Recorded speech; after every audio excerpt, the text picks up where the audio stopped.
Once upon a time, in a quaint village nestled between rolling hills and whispering bamboo groves, there lived an old man named Hiroshi. Hiroshi was renowned throughout the land for his wisdom, and people would travel from far and wide seeking his guidance. One sunny morning, a weary traveler named Kaito arrived at Hiroshi's humble dwelling. He had heard tales of Hiroshi's profound wisdom and hoped to find answers to the turmoil in his heart. With a heavy heart and furrowed brows, Kaito asked Hiroshi, "How can I find peace and purpose in this chaotic world?" Hiroshi invited Kaito to sit beside him under the shade of a giant cherry blossom tree.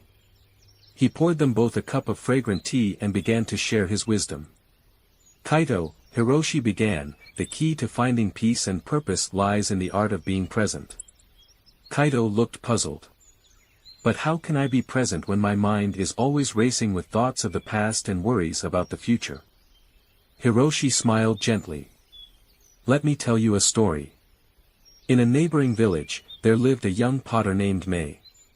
Mei was known for creating the most exquisite pottery in the region. Her cups and bowls were so beautiful that they seemed to radiate a sense of serenity. People came from all over to purchase her wares.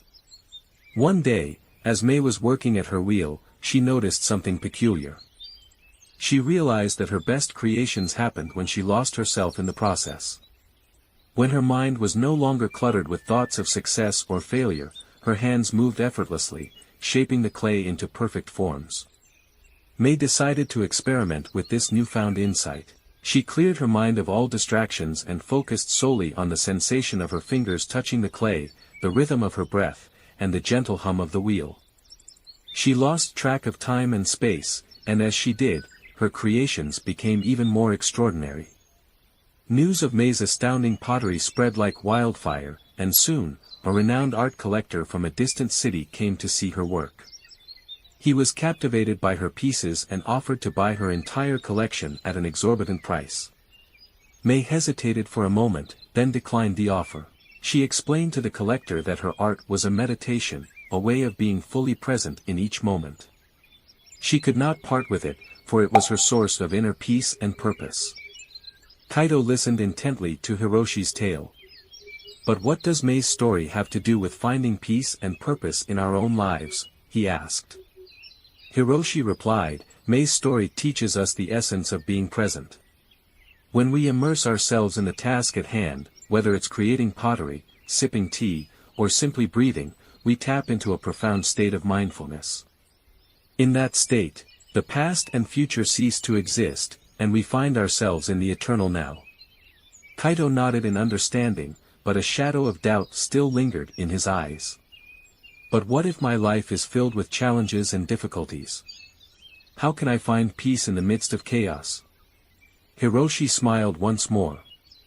"Ah, Kaito, the art of being present is not about escaping the challenges of life but about transforming them. Let me share another story. In a bustling marketplace not far from their village, there was a street performer named Akira. Akira was a master juggler, and his performances were a marvel to behold. He could juggle flaming torches, sharp knives, and delicate crystal balls with unmatched skill. One day, as Akira was performing, a mischievous child threw a rotten tomato at him. The tomato hit him squarely in the chest, splattering him with its foul contents. The crowd gasped, and Akira's face turned crimson with embarrassment. But instead of getting angry or upset, Akira did something remarkable. He picked up the tomato, held it in his hand, and examined it with great curiosity. He turned to the crowd and said, "Isn't this a beautiful shade of red?" The crowd burst into laughter, and the tension dissipated instantly. Akira continued his performance with renewed enthusiasm, juggling even more skillfully than before. Hiroshi turned to Kaito and said, "You see, Kaito, Akira's response to the tomato teaches us that we can find peace and purpose even in the face of adversity. When we approach life's challenges with mindfulness, we transform them into opportunities for growth and learning." Kaito pondered Hiroshi's words deeply. The stories of Mei and Akira had illuminated a path of wisdom he had never considered before. He realized that the art of being present was not an escape from the world but a way to engage with it more fully, to find peace and purpose in every moment. With a heart filled with gratitude, Kaido thanked Hiroshi for his wisdom. As he left the old man's dwelling, he carried with him the knowledge that the art of being present was a lifelong journey, a path to inner peace and purpose that he would continue to explore with each step he took in the world. And so, the weary traveler embarked on his own journey, knowing that he had discovered a powerful and transformative wisdom in the simple act of being present.